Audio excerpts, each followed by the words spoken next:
เช้าวันใหม่ที่วังเวียงกับอากาศหนาวเย็นวังเวียงตั้งอยู่ในแขวงเวียงจันทร์ซึ่งเป็นเมืองแห่งภูเขาหินปูนและห้อมล้อมด้วยแม่น้ำซอง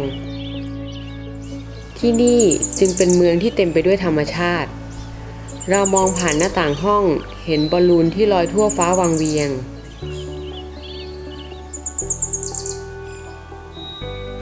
สำหรับจุดมุ่งหมายแรกของเช้านี้ติ่งพาเราไปเดินตลาดเช้าเช่นเคย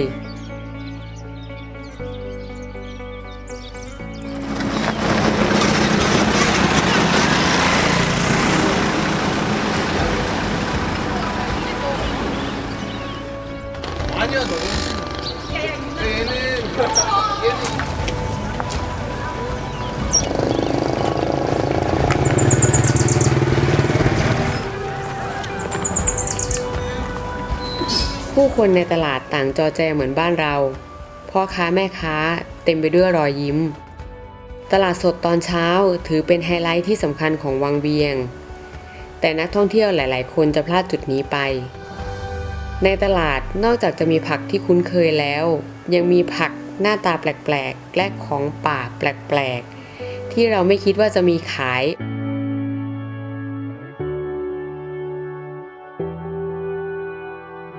ออกจากตลาดสดมาหาอาหารเช้าเพื่อเติมพลัง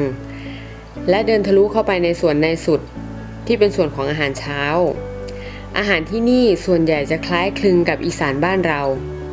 ด้วยการที่เราเป็นคนอีสานจึงเป็นอาหารที่ถูกปากเป็นอย่างมากเราไม่ได้มาเจอกันด้วยความบังเอิญแต่การที่เราได้มาพบกันล้วนแต่เป็นบุพเพพี่ชายชาวลาวท่านหนึ่งได้กล่าวไว้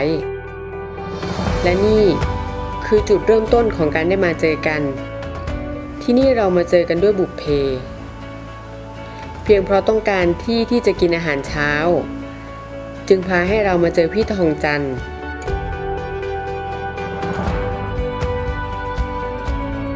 ติ่งเล่าให้ฟังว่าพี่ทองจันทร์เป็นพี่ชายที่น่ารักเวลาพานักท่องเที่ยวมาวังเวียงก็จะมาแวะพักที่บ้านพี่ทองจันทร์เป็นประจำพี่ทองจันทร์เป็นคนลาวปากเซเคยไปทำงานที่ไทยหลายภาคทั้งภาคใต้และภาคอีสานจนสุดท้ายมาจบที่สาววังเวียง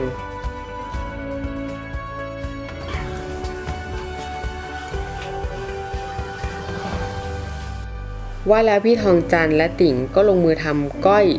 สูตรวังเวียงให้พวกเราได้กินกันก้อยลาวจะไม่ใส่น้ำปลาจะใส่แต่น้ำปลาร้าที่คั้นเอาเฉพาะน้ำพร้อมกับการโรยด้วยข่าซอยซึ่งเป็นสูตรเฉพาะของที่นี่ค่ะหวานๆครับโอ้กินมุดน้ำปอบน้ำบานมุดเย็บกับตัวด้วยการที่เราได้ร่วมทำกับข้าวคนละไม้คนละมือช่วยเสริมให้รสชาติอาหารถูกปากมากขึ้นพร้อมๆกับการร่วมวงสังสรรค์เหมือนครอบครัวเดียวกันยิ่งทำให้บรรยากาศในการร่วมวงข้าวครื้นเครงขึ้นไปอีกการพูดคุยกันเรื่องสัพเพเหระกลับมีแต่รอยยิ้มเป็นรอยยิ้มของความสุข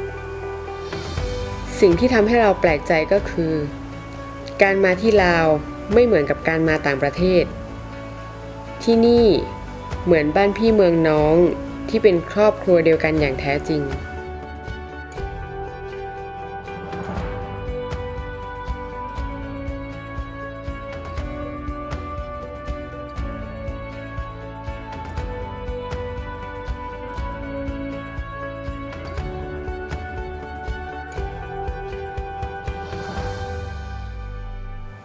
เรามีแผนที่จะอยู่วังเวียง2 คืนหลังจากร่ำลาครอบครัวพี่ทองจันทร์แล้วสถานที่ที่เราไปต่อคือบลูลากูนเมื่อเรามาครั้งที่แล้วไม่ได้มาเยือนที่นี่แม้ว่าเวลานี้จะเป็นช่วงที่สายแล้วแต่อากาศก็ยังจะเย็นสบาย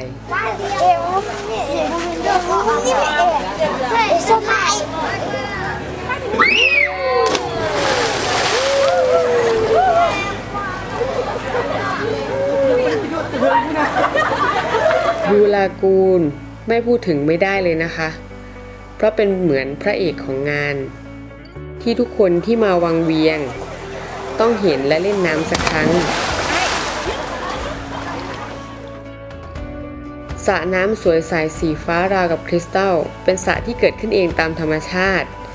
และเปิดให้นักท่องเที่ยวสามารถลงไปดำผุดดำว่ายเล่นน้ำกันได้อย่างสบายใจ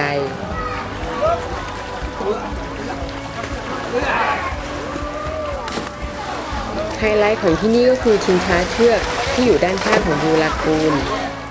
เราสามารถปีนขึ้นไปนั่งสวยๆเล่นน้ำได้อีกด้วย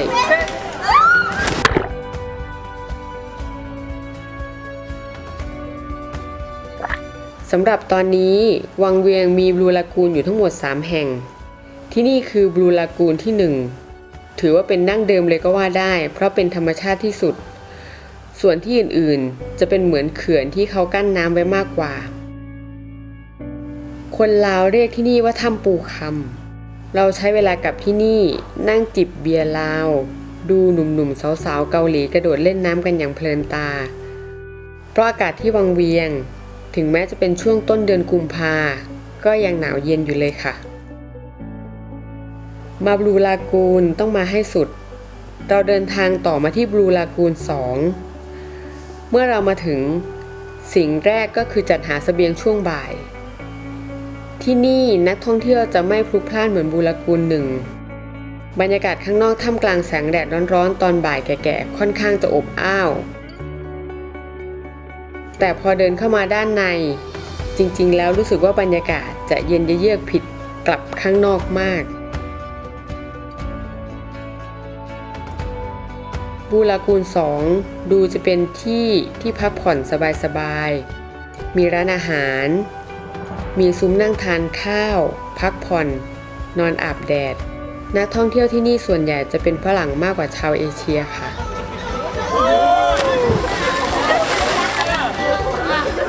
ติ่งไม่รอช้าชวนพวกเราไปหอกระโดดน้ำแต่เราขอเลือกล่องห่วงยางจิบเบียร์ลาวชิวๆดีกว่า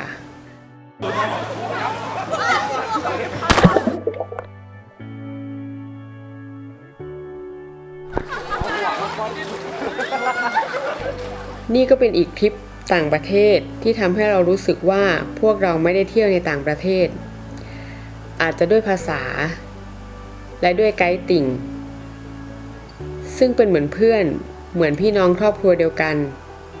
คอยพูดคอยคุยชวนหัวเราะและมีเรื่องเล่าเรื่องสนุกๆหลายเรื่องที่ทำให้เป็นทริปที่บันเทิงอย่างแท้จริง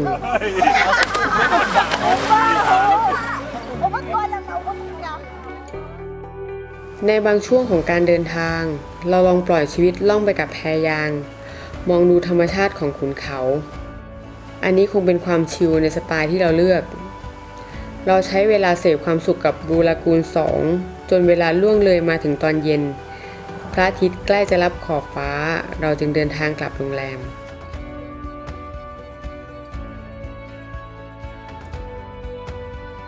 ค่ำคืนของทริปวังเวียงไม่มีอะไรจะชิลมากไปกว่าการนั่งจิบเบียร์ลาวริมแม่น้ำซองค่ะเราเดินถึงฝั่งแม่น้ำซองมองออกไปอีกฝั่งเห็นเต็นท์และแพริมน้ำพร้อมกับนักท่องเที่ยวนั่งทานอาหารริมน้ำเราเดินข้ามแม่น้ำซองผ่านสะพานไม้ไผ่เพื่อที่จะไปยังแพฝั่งตรงข้ามมีนักท่องเที่ยวทั้งชาวเอเชียและฝรั่งเดินข้ามผ่านมาด้วยรอยยิ้มต่างยกกล้องขึ้นมาถ่ายเก็บความทรงจำดีๆของบรรยากาศริมน้ำซองกลับบ้านเราเลือกที่นั่งริมน้ำสั่งอาหารพร้อมเครื่องดื่มเบียร์ลาวอีกเช่นเคยมาลาวทริปนี้ได้ศัพท์ภาษาลาวมากมายจากติ่งแม้จะเป็นภาษาที่ใกล้เคียงกับภาษาไทยแต่ศัพท์บางคำก็แตกต่างจะสั่งน้ำแข็งที่ลาวเรียกว่าน้ำก้อนถ้าเรียกน้ำแข็งเมื่อไหร่แม้จะเป็นสำเนียงอีสานคนลาวจะรู้ทันทีว่าเป็นคนไทยติ่งยังพูดแบบติดมุกอีกว่าถ้าอยากซื้อของในราคาคนลาวที่ไม่ใช่ราคานักท่องเที่ยวอย่าถามว่าราคากี่บาททุกคนต่างหัวเราะกันอย่างมีความสุขท่ามกลางสายน้ำซองที่นี่เมื่อครั้งก่อนที่เรามายังไม่มีแพร้านค้าแบบนี้เลย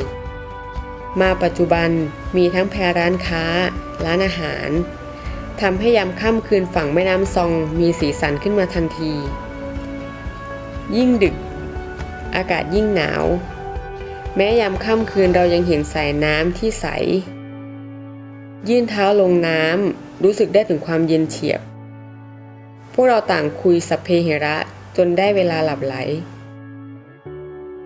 แม้วังเวียงจะเป็นค่ำคืนสุดท้ายของพวกเราที่จะพักที่นี่แต่ความทรงจำดีๆของครอบครัวพี่ทองจันทร์ทำให้เรายังบอกในใจเสมอต้องกลับมาที่นี่อีกแน่นอนวังเวียง